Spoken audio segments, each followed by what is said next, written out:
بسم اللہ الرحمن الرحیم. شہدائے کرام کے قابل قدر لواحقین، آفیسرز، جے سی اوز، بہادر جوانوں اور دیگر معزز حاضرین، السلام علیکم. 6 ستمبر 1965 کا دن ہماری تاریخ کا ایک لازوال باب ہے.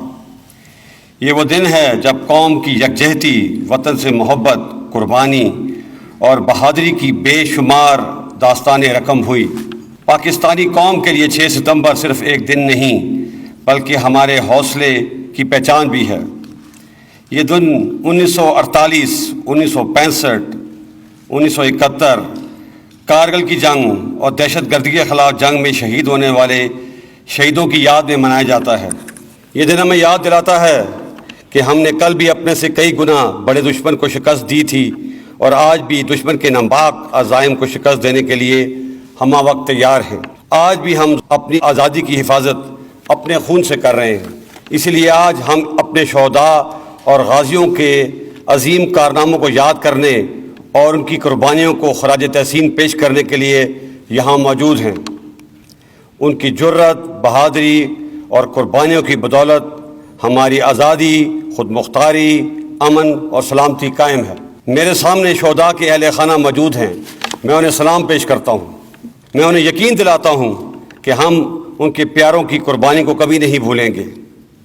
ہمارے شہید ہمارے ہیرو ہیں، اور جو قومیں اپنے ہیرو کو بھول جاتی ہیں وہ قومیں مٹ جایا کرتی ہیں. میں آپ کے جذبہ اثار کو بھی سلام پیش کرتا ہوں اور یقین دلاتا ہوں کہ ہم ہر قدم پہ آپ کے ساتھ ہیں اور رہیں گے. پوری قوم آپ کے صبر اور قربانی کی مقروض ہے.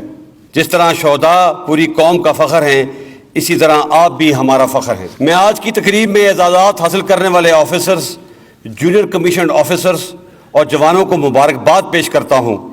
آپ نے فرض کی ادائیگی کے دوران پاکستان فوج کی اعلیٰ روایت کو مقدم رکھتے ہوئے جس پیشہ ورانہ معیار کا ثبوت دیا ہے، ہم سب کو آپ پر ناز ہے.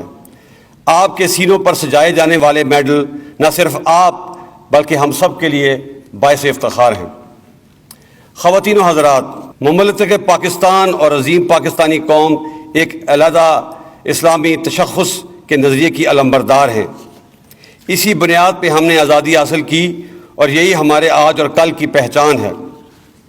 ہمارے دشمن اس شناخت کو مٹانے کے لیے لگاتار سازوں کا جال بنتے آئے ہیں، لیکن الحمدللہ افواج پاکستان اور قوم نے جذبہ ایمانی سے سرشار ہو کر ان کی ہر چال کو ناکام بنایا ہے.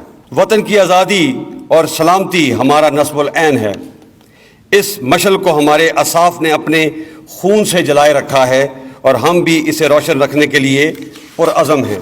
میرے بہادر سپاہیوں، پاک فوج جیسی دلیر اور بہادر سپاہ کی کمان کرنا میرے لیے بہت بڑا اعزاز ہے. ہمارا ہر افسر اور جوان اپنی پیشہ ورانہ صلاحیتوں، اعلیٰ نظم و ضبط اور اصرار کی بدولت ایک ایسی فوج کی نمائندگی کرتا ہے جس کی صلاحیتوں کو دنیا نے بھی تسلیم کیا ہے. سرحدوں کے محافظ ہوں یا دہشت گردی، قدرتی آفات کا سامنا ہو یا تعمیر وطن کے فرائض، پاک افواج اپنی قوم کی حفاظت اور خدمت کو ایک انتہائی مقدس فریضہ سمجھ کر انجام دیتی ہے. پاکستانی قوم سے محبت ہمارے ایمان کا حصہ ہے. کوئی دشمن ہماری اس محبت کو شکست نہیں دے سکتا. اسی طرح پاکستانی قوم کی پاکستان افواج سے محبت لازوال ہے. ان کا اعتماد غیر متزلزل ہے. میں ان تمام جذبوں کو سلام پیش کرتا ہوں. میرے بہنوں اور بھائیوں، اس موقع کا فائدہ اٹھاتے ہوئے میں آپ کی توجہ ایک اور چیلنج کی طرف مبذول کرانا چاہتا ہوں، اور یہ چیلنج 5th جنریشن یا ہائیبرڈ وار کی صورت میں ہم پر مسلط کی گئی ہے. اس کا مقصد ملک اور افواج پاکستان کو بدنام کر کے انتشار پھیلانا ہے. ہم اس خطرے سے بخوبی آگاہ ہیں. اس جنگ کو جیتنے میں بھی انشاءاللہ ہم ضرور کامیاب ہوں گے. معزز حاضرین، گزشتہ 20 سالوں میں ہم بڑی آزمائش سے گزرے ہیں. مشرقی اور مغربی سرحدوں پہ حالت جنگ کا سامنا رہا. زلزلے اور سیلاب جیسی آزمائشیں بھی درپیش رہیں. دہشت گردی اور شدت گردی کے خلاف ہم نے اعصاب شکن جنگ لڑی. ہزاروں افراد کی قربانی دی اور لاکھوں دربدر ہوئے.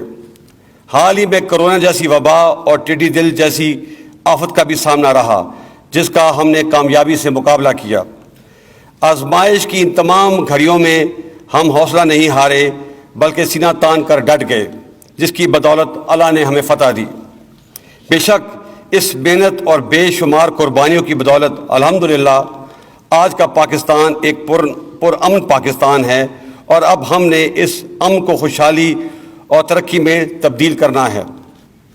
بحیثیت قوم ہمیں اس کے لیے جدوجہد کرنا ہوگی، اتحاد، ایمان اور تنظیم کے اصولوں کو اپنانا ہوگا، اور اپنے قائد کے فرمان کام اور بس کام کو اپنانا ہوگا۔ خواتین و حضرات، افواج پاکستان نے اقوام متحدہ کی امن فوج کا حصہ بن کر دنیا کے مختلف علاقوں میں قیام امن کے لیے بہت سی قربانیاں دی ہیں، جس کی دنیا متعارف ہے۔ ہم پوری دنیا اور بالخصوص اپنے خطے میں امن کے خواہاں ہیں۔ افغانستان میں قیام امن کی کوششوں میں پاکستان کا کلیدی کردار اس کا منہ بولتا ثبوت ہے۔ تاہم ہمارے ہمسایہ ملک ہندوستان نے ہمیشہ کی طرح ایک غیر ذمہ دارانہ رویہ اختیار کر رکھا ہے، خاص طور پہ مقبوضہ کشمیر کی خصوصی حیثیت کو ختم کرنے کے غیر قانونی اقدام کے بعد خطے کے امن کو ایک مرتبہ پھر شدید خطرات سے دوچار کر دیا ہے۔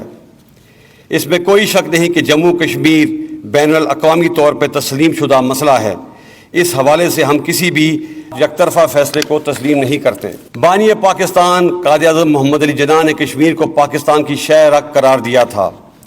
میں واضح کر دینا چاہتا ہوں کہ ان کے اس قول کا ہر لفظ ہمارے لیے اہم اور ایمان کا حصہ ہے۔ اس حوالے سے ہم کسی بھی لچک کا مظاہرہ نہیں کریں گے۔ ہمیں نہ تو نئے حاصل شدہ اسلحے کے انبار سے مرغوب کیا جا سکتا ہے، اور نہ ہی ہم پہ کوئی دھمکی اثر انداز ہو سکتی ہے۔ افواج پاکستان پوری قوت سے لیس، چوکنا اور باخبر ہیں، اور انشاءاللہ دشمن کی کسی بھی حرکت کا فوری اور پوری قوت سے جواب دینے کے لیے تیار ہیں۔ وقت ہمیں کئی بار آزما چکا ہے، ہم ہر بار سرخرو ہوئے ہیں۔ پاکستان ایک زندہ حقیقت ہے۔ ہمارا خون، ہمارا جذبہ، ہمارا عمل ہر محاذ پر اس کی گواہی دے گا۔ میں آج کے دن کی مناسبت سے اپنی قوم اور دنیا کو ایک پیغام دینا چاہتا ہوں کہ پاکستان ایک امن پسند ملک ہے، لیکن اگر ہم پر جنگ تھوپی گئی تو ہم اینٹ کا جواب پتھر سے دیں گے، جس کا مظاہرہ ہم نے بالا کوٹ کے ناکام حملے کے جواب میں دیا۔ اس لیے دشمن کو کوئی شک نہ ہو۔ پاک فوج زندہ باد، پاکستان پائندہ باد۔